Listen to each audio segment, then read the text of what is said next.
Alright. Hey everybody, this is Alicia back with another family history. So, we're going to hear a story that my Aunt Faye, my mom's oldest sister, came up with called the Living Ghost. And my mom is going to share that story with us. So, from what I remember, my aunt came up with the story basically spur of the moment. It was impromptu, it wasn't from any books or anything like that. My aunt was very creative. She would come up with stories, and unfortunately, the story was never written down. But my mom's going to share that story with us called The Living Ghost. There Can you was look a at the young camera? girl named Julie. Julie lived in New York. She was alone. Didn't make many friends. And she went to the museum. Mm-hmm. And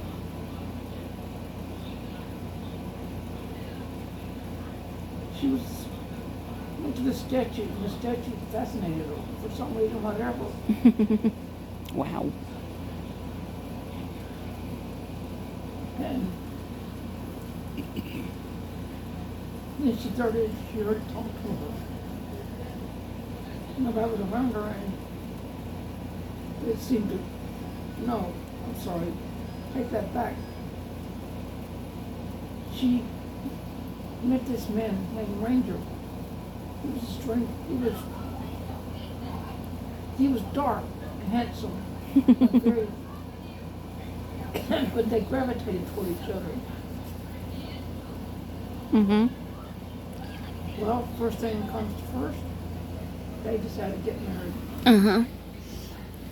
And for some reason, he had this statue that he told her it was just a statue, but they had it, and they were happy, like very happy.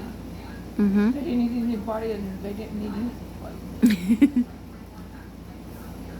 Well, she was on their honeymoon.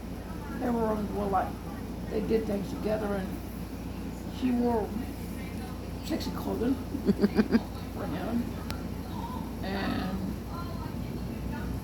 once when they were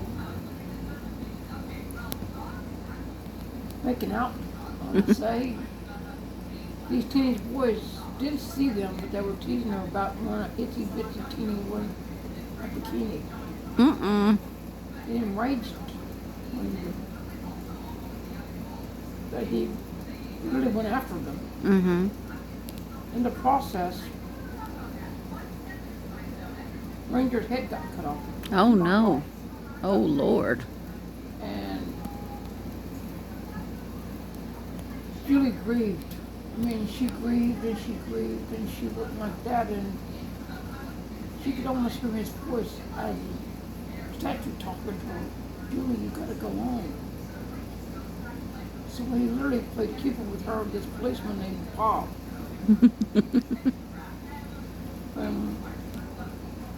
But she kept looking to Ranger instead of Bob.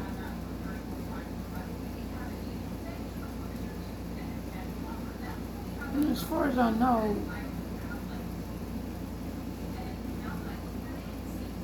he has said his mother had put him under a spell. Mm-hmm. He didn't elaborate and she didn't ask, but she just said she knew that he could talk to her, and he talked to her, and so it's whatever she would cry or she'd ask him what he wanted to do, and he said, "Look, Julie, you belong to Bob now." Mm-hmm.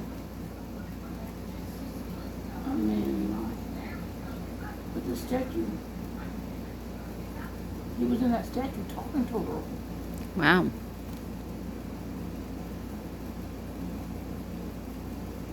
And that's basically what I remember. That he was in the statue, and then finally he took the statue out of her home, so she wouldn't see it all the time. Mm-hmm. I mean, they had friends and like that, but Robin, Julie, and Granger were in a world unto themselves. Mm-hmm. But his mother was a witch. Ooh. She didn't find out that later, but she put him under a spell. Oh, no. But Bob was totally opposite from Ranger. Mm-hmm. Bob was tall, dark, handsome, and of the Air of Mystery, Bob was more laid back. I mean, good money, but